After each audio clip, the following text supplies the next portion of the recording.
United States Army presents The Big Picture, an official report produced for the armed forces and the American people. Now, to show you part of the big picture, here is Sergeant Stuart Queen. Today, the major American ground force in Europe is the 7th Army. It is a combat-ready fighting force with traditions and standards of which it can be proud. To tell its story, let's go back to July 1943, when the 7th was one of the great armies formed to crack the walls of Fortress Europe.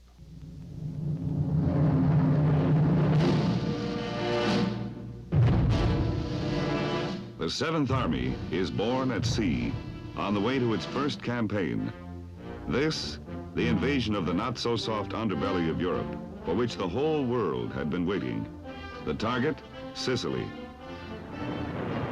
An early event in the life of the new 7th Army, a gale that threatens to postpone the landing.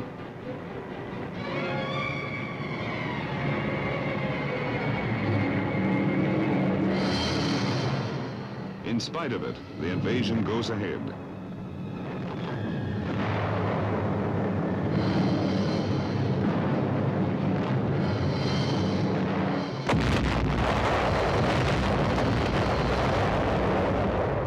Of the troops chosen for Sicily, many are hardened veterans of North Africa, but even they are tense and uneasy as they endure the trip to the beaches.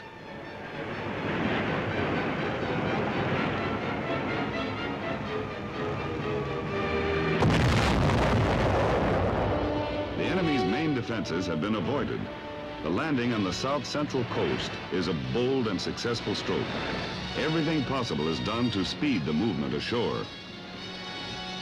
The Nazis have ordered Italian garrisons to hold firm until the Germans can drive the 7th into the sea.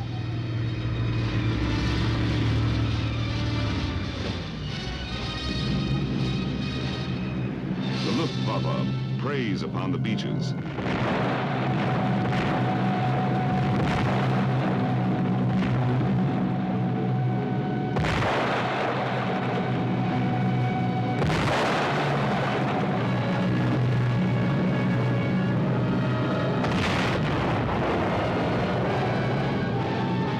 Hits scored by the enemy failed to prevent the 7th from establishing a beachhead. The commander of the 7th Army, colorful General George S. Patton, Jr., joins leading elements of his troops.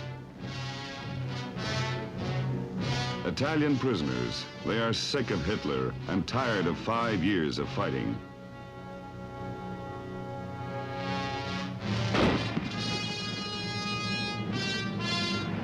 The drive inland begins, and the Via Roma, main street of town after town, rumbles to the weight of an army determined to take the island.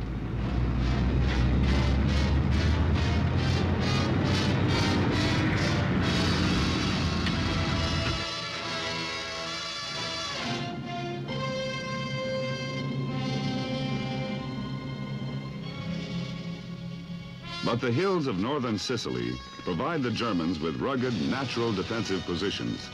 The city of Troina, strongly fortified, holds firm against artillery and air bombings, blocking the 7th Army's advance for 5 days.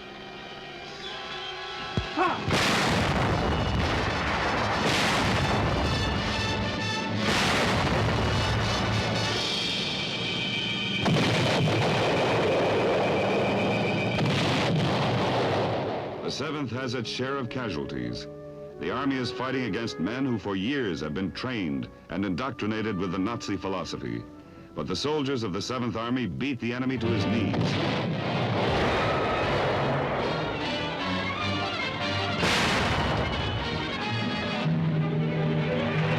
The Germans have finally retreated from Troina.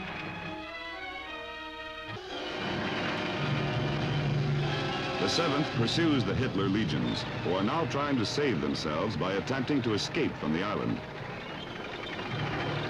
Along the steep north coast, they have wrecked the path of pursuit. Engineers perform road-building miracles, and the 7th uses amphibious landings to bypass some of the coastal roadblocks.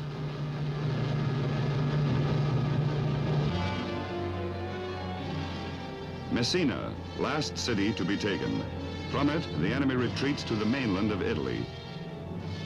The remnants of a badly beaten German and Italian army escape across the Straits of Messina. Sicily has fallen in 38 days. The 7th Army has paved the way for the invasion of Italy. The Nazis have been driven from their outer stronghold on European soil.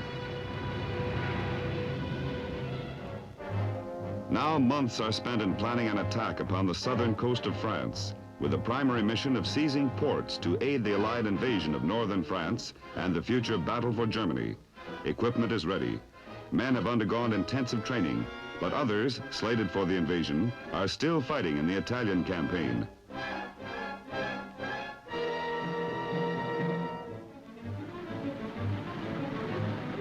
Finally, at the Bay of Naples and at other ports in Italy and North Africa, Operation Dragoon is underway.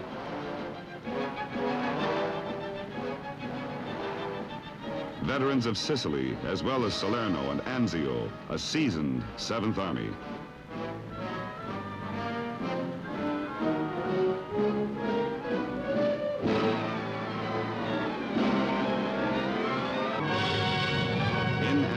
Action, airborne troops head for inland strong points. Their aim, to prevent enemy reinforcements from reaching a beachhead.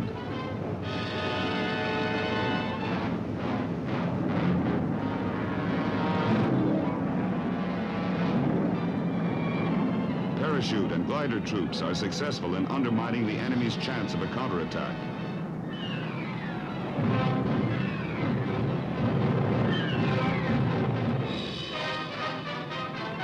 Some gliders encounter obstacles planted by the Nazis on French farmlands. A key figure in the invasion, General Alexander M. Patch, replacing General Patton as the 7th's commander.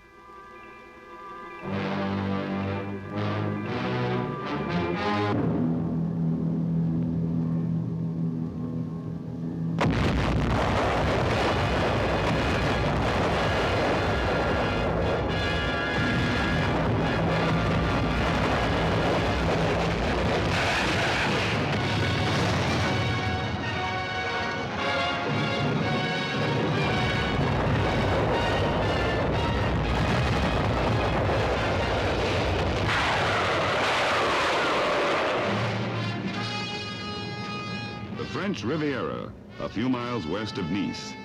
Beaches are rocky and treacherous as wave upon wave of troops storm ashore.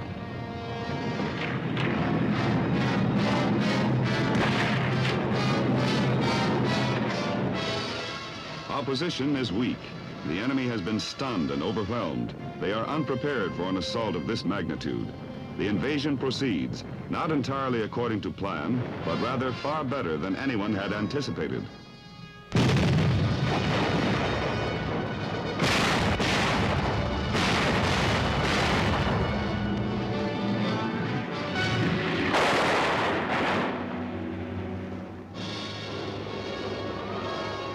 An underlying factor in the success is the work of French troops with the 7th Army and underground forces who have steadily harassed the enemy during the occupation. Now at last they are able to work in the open against the German troops and their collaborators.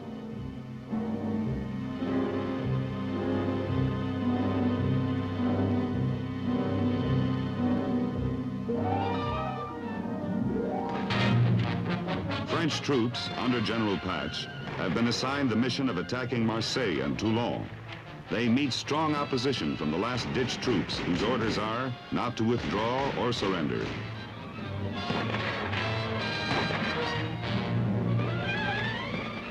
The estimated time for capture of the two vital ports is 40 days. The French finish the job in 13. The ports are severely damaged, but they are essential for landing supplies to be used in the future drive against Hitler's fortress.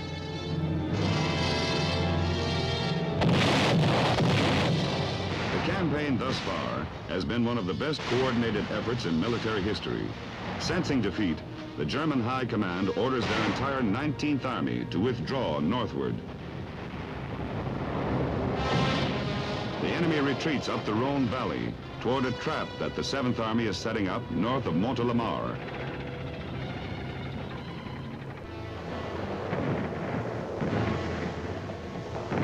In the Drôme Bowl, the 7th Army cuts off thousands of beaten troops. The enemy is hemmed in on every side.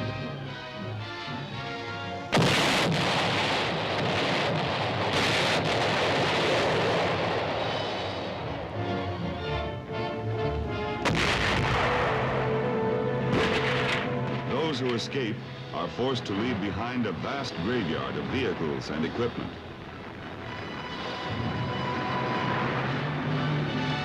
The 7th Army column, like a thermometer with the mercury at the bottom, rises steadily. After 4 long years, Lyon, 3rd city of France, greets the 7th.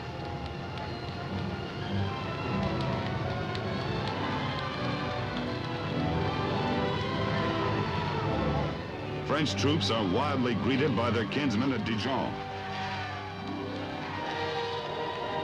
A French unit of Patch's army joins a unit of Patton's 3rd. The invasions of northern and southern France are linked. A phase of the war comes to an end, but a difficult period is ahead. The enemy has withdrawn its lines to carefully chosen battlefields. Behind them lies their homeland. Here they will stand and fight.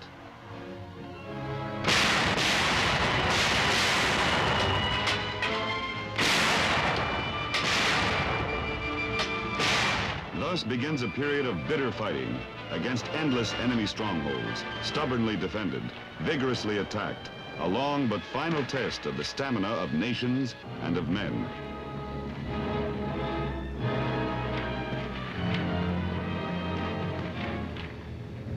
Into the wilderness, the Vosges Mountains.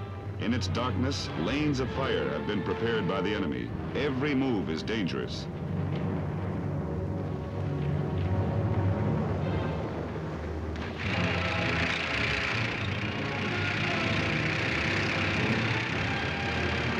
There are reports of gains, a few yards a day.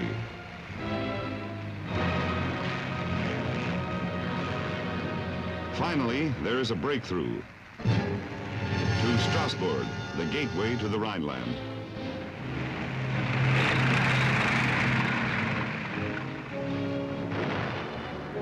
The victory is a grim pause in a city under constant threat of counterattack.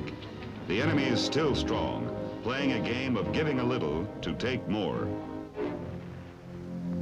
The outskirts of Strasbourg are patrolled as the city becomes a headquarters for the 7th Army. Some predict that with the oncoming of winter, there will be nothing much happening in this section of the front. But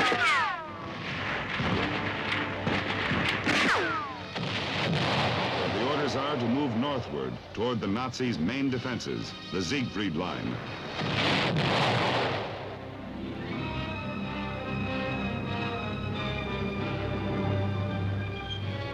Each town is a tough outpost, a barricade that must be broken through to reach even heavier defenses.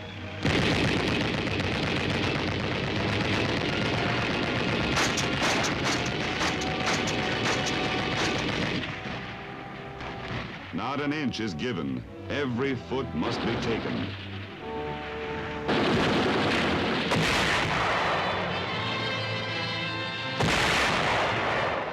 Reaches the strongly defended town of Haguenau.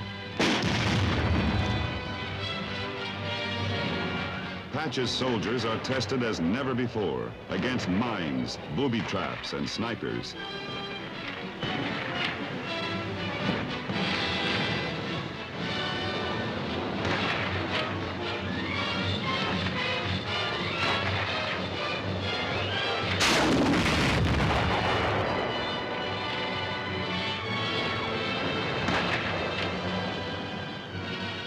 Toward the town of Biche, another strong point in the old Maginot Line.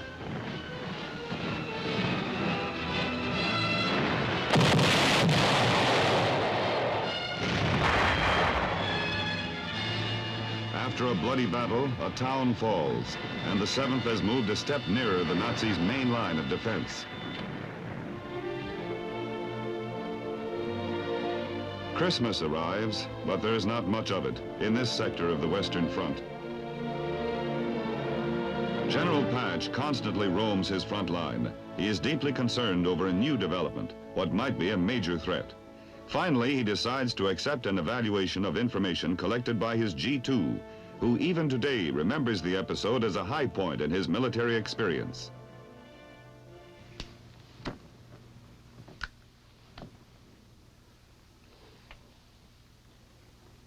Some days before Christmas, we suspected that the enemy in our area was reinforcing his position heavily. Now, this was surprising, since at this time he was throwing almost all he had into the Battle of the Bulge.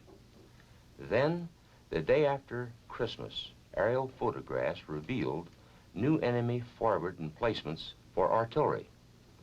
Also, we captured 2 German parachutists and some other agents who were trying to find out the location of our reserves to determine how they could isolate these forces after a breakthrough. I reported to General Patch that I believe that a major enemy attack by elements of over 20 divisions against our 6 was no longer an enemy capability. It was, in fact, a probability. As a result, 7th Army was put on the defensive. We improved our communications. We planted mines. We dug in all along the line.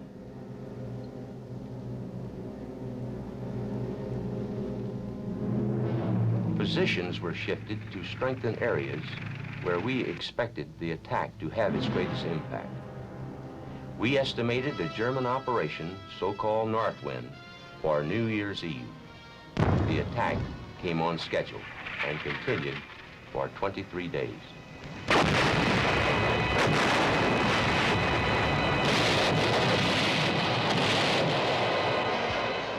The 7th Army is able to counterattack in some sectors.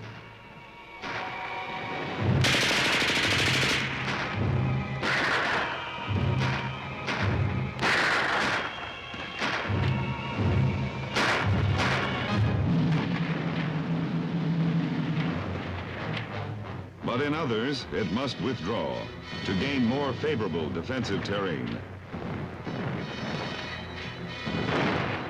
The all-out effort by the enemy, the last German offensive of the war, does not achieve its objective. The 7th Army holds. The Nazi operation Northwind has failed. Patch's army cannot begin its own offensive until it helps eliminate the Colmar pocket, a large concentration of German troops within France, a thorn in the side of the entire Allied advance. A final phase of the operation is the attack upon Colmar itself.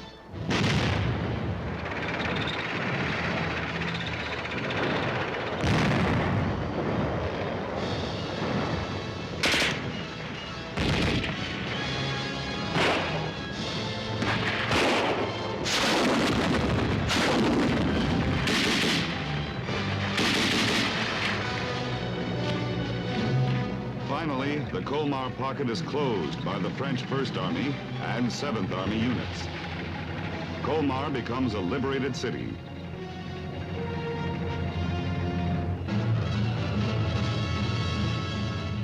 The town of Biche is reoccupied as the 7th straightens its line for their new offensive toward the Siegfried defenses.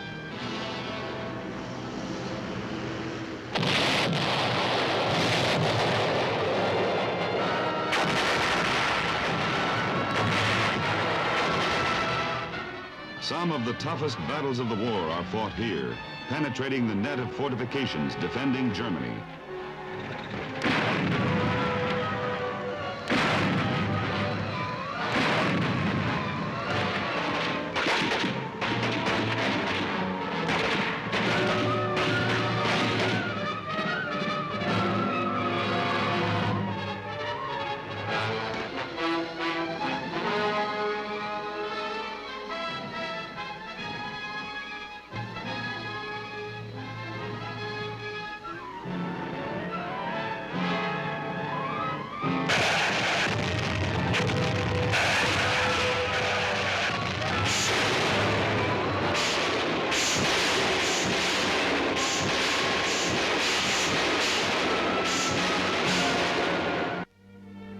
Town after town, softened by the artillery, is taken by the infantry, this time for keeps.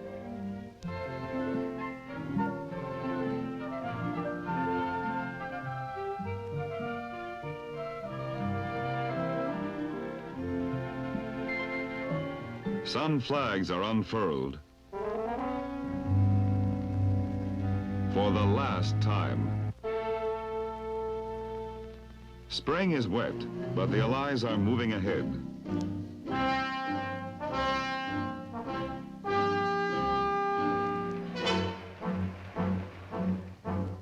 The Siegfried Line. Behind it, the Nazis are retreating. It is no longer a bulwark.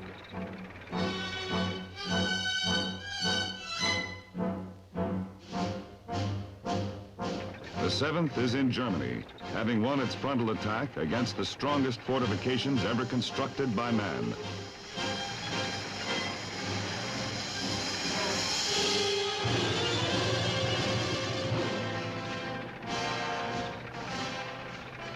Enemy supply trains are wrecked, while the 7th has become, for the first time in weeks, well supplied for the final job of overcoming the enemy. The steady advance reaches Worms on the Rhine River.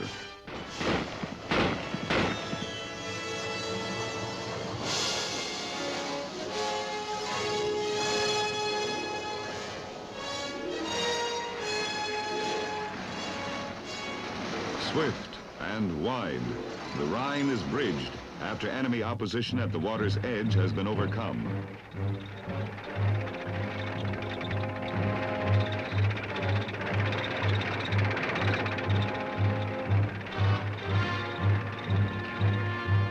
A vital supply line is continued for the final drive on Germany.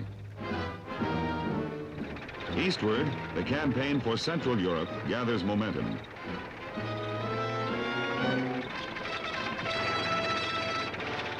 An enemy tank and its crew is captured at Zugerheim.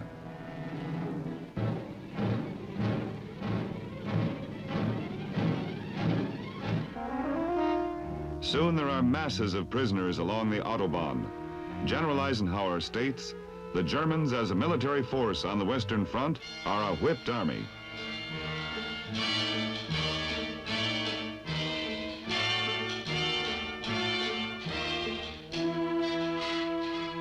The 7th Army's prisoner of war stockade at Worms.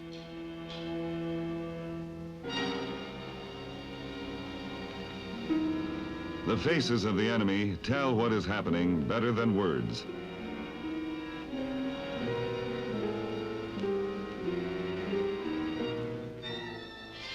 But in cities such as Aschaffenburg, the Hitler legions fight on fanatically. The battle here is a week long and no quarter given. Patch's army sweeps on across the Bavarian plains.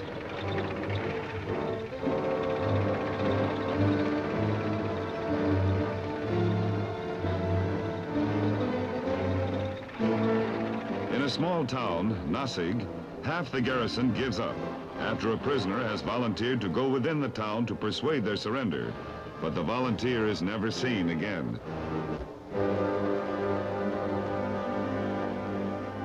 The defenders, 16 to 18 years old, have had but 15 days of training. The shrine city of Nuremberg, a city pounded to a pulp, remains dangerous.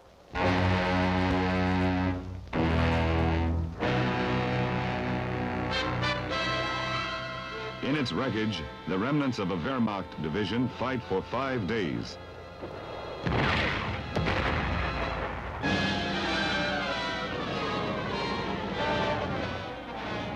The mopping up operation continues south toward Austria.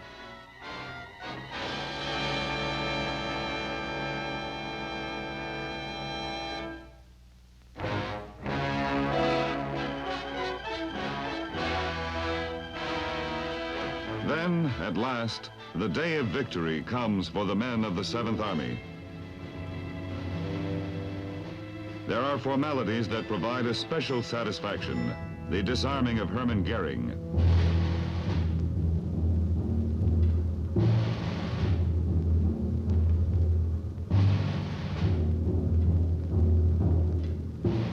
Nuremberg Stadium.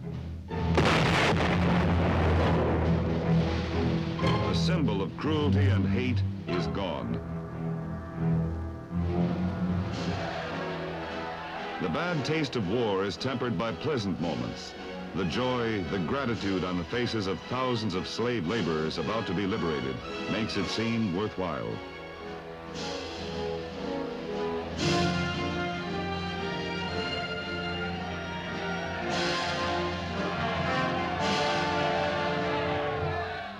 The American flag, flying over an ex-Nazi camp, spells out freedom. Berchtesgaden, Hitler's mountain home. The Nazi Führer, his myth, the might of his armies, these too are gone. The view remains. And a memory remains of those in the 7th Army who fell during the rugged fighting of 2 long years.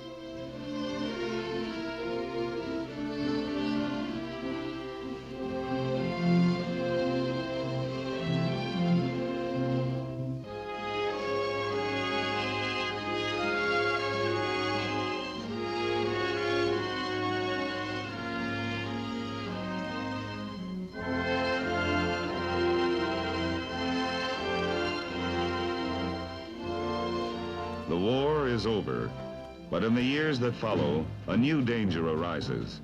East Germany, with her Russian friends, makes threatening gestures and becomes a potential avenue of attack against the Western allies. After a period of service on occupation duties, the 7th Army, reactivated, becomes the major U.S. ground force of the NATO armies. With frequent practice maneuvers, the 7th is again a combat-ready fighting army. Today, in exercises such as WINTERSHIELD in Germany, the 7th trains with other NATO forces.